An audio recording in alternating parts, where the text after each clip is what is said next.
Aujourd'hui dans le Price du Bitcoin Price, il faut que je réagisse, je n'ai absolument plus le choix. Pendant qu'on est dans une zone avec un Fear and Greed totalement sous Viagra, pendant que les short-term holders sont tous en profit, ça s'étonne encore que le marché essaie d'éjecter ces nouvelles personnes. On va bien sûr encore entrer plus dans les détails, checker les zones à effet majeur sur le Bitcoin, l'évolution de mes trades, voir pourquoi vous avez pu profiter de ce dump si vous avez checké ma vidéo de samedi. Je vous ai filtré les meilleures datas à surveiller, 50 USDT à remporter dans les commentaires, résumons tout ça. On va commencer par le Bitcoin Short Term Holder Realized Price. Donc c'est un indicateur que beaucoup de personnes oublient trop vite. C'est ultra important pour un bull market. Ça permet de savoir si les holders court terme sont en profit ou en perte. Quand c'est rouge comme ça, ils sont en perte. Quand c'est jaune comme ça, ils sont en gain. Et pour l'instant, c'est extrêmement jaune. Les meilleures zones de recharge, ça se passe ici en septembre 2023. C'était rouge, c'est là qu'il fallait recharger. Également ici durant l'été 2024, là il fallait recharger, là également. Et ensuite to the moon. Le trait rouge ici, c'est la frontière entre les short term holders en profit et en perte. Ça fait un peu une sorte de zone d'attraction. Tôt ou tard, on reteste toujours cette zone, comme ici par exemple en février. Également dans cette zone-là, on doit se faire rejeter à la hausse. Mais là, ça fait déjà très longtemps qu'on a quitté cette zone sans la retester. En octobre, on l'a quitté et depuis, on l'a toujours pas retesté. Donc ça, c'est un petit peu risqué. On pourrait faire un truc peut-être un petit peu comme là. Octobre, on l'a quitté et on l'a retesté. C'était janvier 2021. Pourquoi pas refaire un truc un petit peu similaire? Ici, on a quitté à la hausse. Ça galère un petit peu à monter. Ensuite, on reteste de justesse. Ici, pareil, on a quitté à la hausse assez fort. On galère un petit peu à monter. Et pourquoi pas retester d'ici quelques jours, quelques semaines, ce niveau des plus ou moins 88 000 $. Alors attention, un truc spécifique, c'est que ce niveau fait que monter avec le temps, avec le bull market. Donc si aujourd'hui on est sur du 88 000, peut-être que dans 2 semaines on sera sur du 90 000, 91 000, tout dépend. Pour résumer, historiquement, plus on est dans le rouge, plus il faut recharger, et plus on va dans le jaune, plus il faut take profit.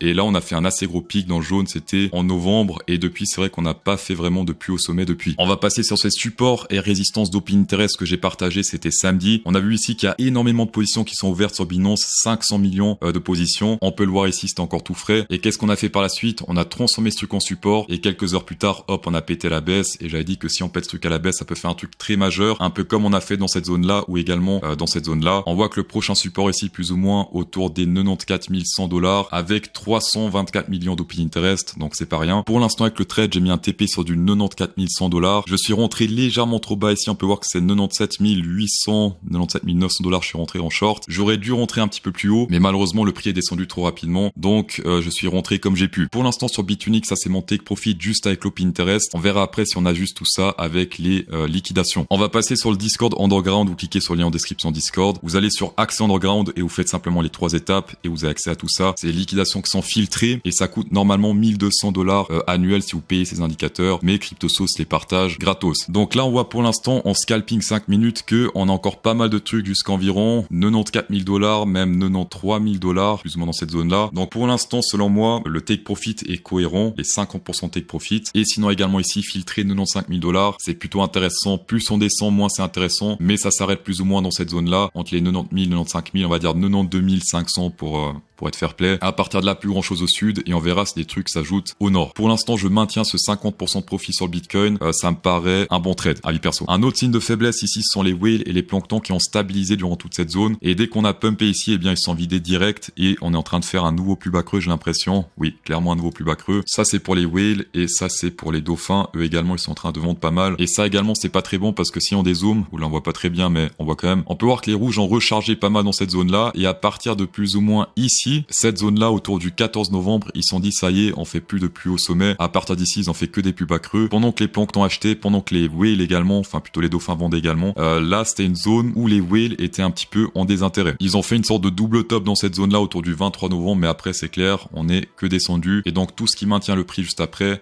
c'est les planktons. D'ailleurs ici on peut voir que on a fait un gros pump sur l'action price et les whales vendaient. Et donc ici les gens étaient en mode et regarde les whales ils vendent alors que le prix pump ils sont débiles les whales. Et juste par la suite on a fait des plus bas creux et peut-être un creux supplémentaire par la suite vu ce qui se passe actuellement. Et autre chose également qui est évidente sur ce graphique, c'est le Fear and Greed. Dès que le Fear and Greed était vert foncé, qu'est-ce qui se passe? Eh bien les whales ils se sont dit c'est bon, c'est sans moi, je vends pendant que les autres achetaient. Et pour l'instant on est toujours dans le vert foncé, donc ça également faut faire gaffe. On est retourné dans le vert clair ici si on zoome un petit peu, mais on reste quand même dans dans des zones plutôt greedy. Si vous aimez ce genre de données, insérez un pouce bleu dans cette vidéo et si vous êtes nouveau sur cette chaîne, eh bien un abonnement incrémenterait fortement le plaisir de CryptoSauce. Également pour la vidéo de jeudi, je m'excuse parce que j'ai oublié de sélectionner un gagnant dans les commentaires. Du coup, il s'affiche maintenant à l'écran, bravo à toi. Également aujourd'hui, si vous souhaitez gagner 50 USDT dans les commentaires, eh bien faites comme le gagnant, mettez un commentaire qui fait plaisir, qui incrémente le plaisir de CryptoSauce et avec un peu de chance, eh bien vous aurez 50 $ de plus sur votre wallet. Comment se passe le trade Ethereum Price dont on a placé la TP sur 3722 $, je crois que c'était là, ouais, 3722 $. Est-ce que la TP a été atteinte ou est-ce que je me suis fait sélectionner par la nature? Graphiquement, la TP était pile poil sur cette ligne verte, donc c'est une précision couteau suisse. Et sur Bitunix, on a fait un TP de 13 000, 14 000 $. Ça, c'est magnifique. Et ensuite, on est retourné sur le break-even du trade avec les 50% restants de la position. Est-ce que ça y est, c'est la fin de la alt season puisqu'on a fait un dump de quelques pourcentages sur les altcoins? Une alt season, en général, ça se passe sur plusieurs semaines, plusieurs mois et non pas sur un jour, 2 jours, puisque là, ça fait 2-3 jours qu'on se pète la gueule sur les altcoins. Pour rappel, historiquement, les années post-halving étaient plutôt bullish par les altcoins. Ici, on peut voir par exemple en 2021, puisqu'en 2020, il y avait le halving Bitcoin et 2021, dès janvier, on s'est pété la gueule ici sur la dominance du Bitcoin. En 2017, on s'est fait chier jusqu'à environ mars avant de se péter la gueule sur la dominance et donc alt season. Ici, jusqu'à preuve du contraire, on est sur des premiers signes de faiblesse puisqu'on fait un M avec un sommet plus bas. On est en train de péter un gros support diagonal qui date de 2023 avec pas mal de clôtures en dessous. À peine on a fait une sorte de fake out au-dessus, hop, on repète en dessous. Donc ça également, c'est plutôt bearish. Pour moi, tant qu'on pète pas cette résistance avec une clôture à la hausse, un truc comme ça, avec support confirmé, pour moi, il n'y a pas de quoi flipper